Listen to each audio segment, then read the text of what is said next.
My name is Joel Lavinson, and First Lieutenant George Lavinson was my uncle. My uncle was one of the members of Easy Company, 2nd Battalion, 506th Parachute Infantry Regiment, 101st Airborne, aka the Band of Brothers. The Band of Brothers.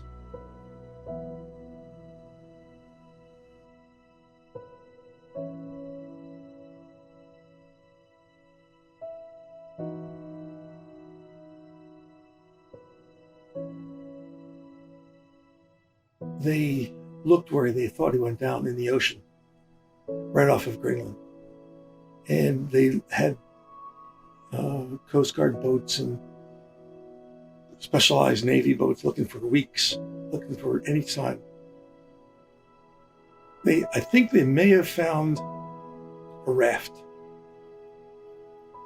the kind that you blow up and bail out. That's all they found. They stopped looking. And my family was left to grieve twice. Once when he was shot, and then once he was shot down.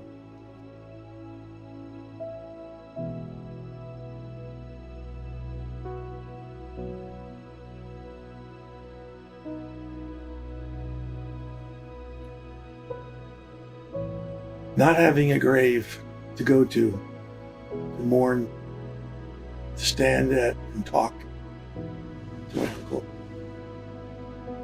was something that I was missing from a very, very early age. I couldn't understand why my parents and my grandparents didn't speak of him, didn't need that closure.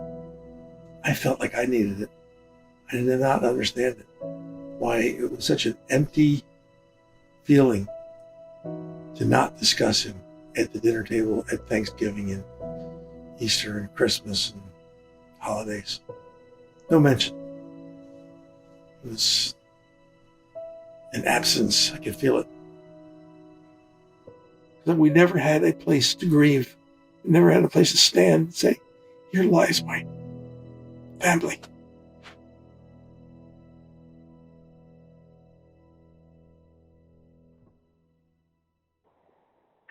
Hey Ben, Joel Lavinson calling. I just wanted to share some good news with you about my Uncle George, who was lost 77 years ago in a plane crash.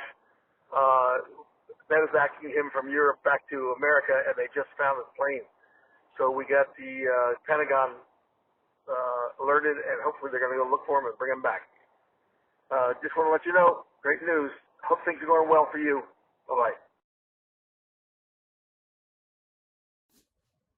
77 years later, Alan Hyatt, a retired government worker in Alabama, who made a hobby of trying to find airplanes that had been lost. First, he found one in Alaska that was his own cousin or a relative. And then he heard about the Band of Brothers guy, George Lavinson. And he heard that also on board was a Medal of Honor winner. So I got to see if I can find this plane. So he spent months and months combing over Google Earth Pro, toggling up and down, changing the altitude, changing the hue, and he found the wreck. He found the wreck of their plane. He wrote to the Band of Brothers outfit, of which I'm now a member, and they said, please give word to Lieutenant Lavinson's family that I found this plane. So they wrote to me, and as soon as I got it, I called them up. I said, what? How? And he sent me pictures. They showed me the pictures he found. It was mind-boggling. So I immediately called up the House of Representatives, Jared Golden's office, and said to them, please help me get my uncle back. think we found him. And they said the most wonderful thing. They said, this is the most important thing I've ever done, and I am honored that you're letting me do it. And not only is it the most important thing I've ever done, it's probably the most important thing I ever will do. So that moment, George went from oblivion to being of value and being spoken. And the concept of a man is not dead if you still speak his name just spoke to me.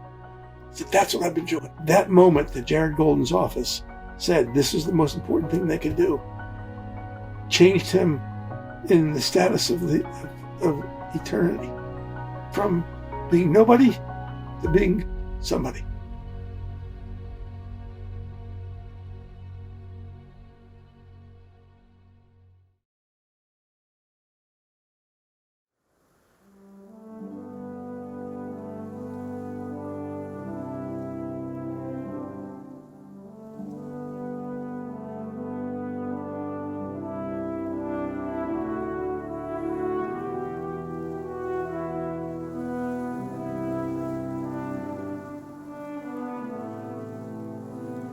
I could empathize with Joel Lavinson's grief in a way that's hard to describe, because I too grew up the nephew in a Gold Star family. And I knew what it was like to have an inheritance of grief and loss that was so overwhelming that it couldn't be contained to just one generation. But I was also reminded how fortunate we had been, in that at least we had a final resting place. It had become a place of grief, a place of remembrance, a place of wonder and longing. But more than anything else, it had become a place where a family story could be told. It was the place where my family story could forever be told. As I held space for Joel and sat in his grief with him, I kept having the urge to take my shoes off, because I was reminded that a person's grief is holy ground. And it was here on this holy ground that I committed in the quietness of my heart that I would do anything I possibly could to help Joel finally have a final resting place to grieve at. And that in the meantime, I would sit and bear witness to the power of a family story.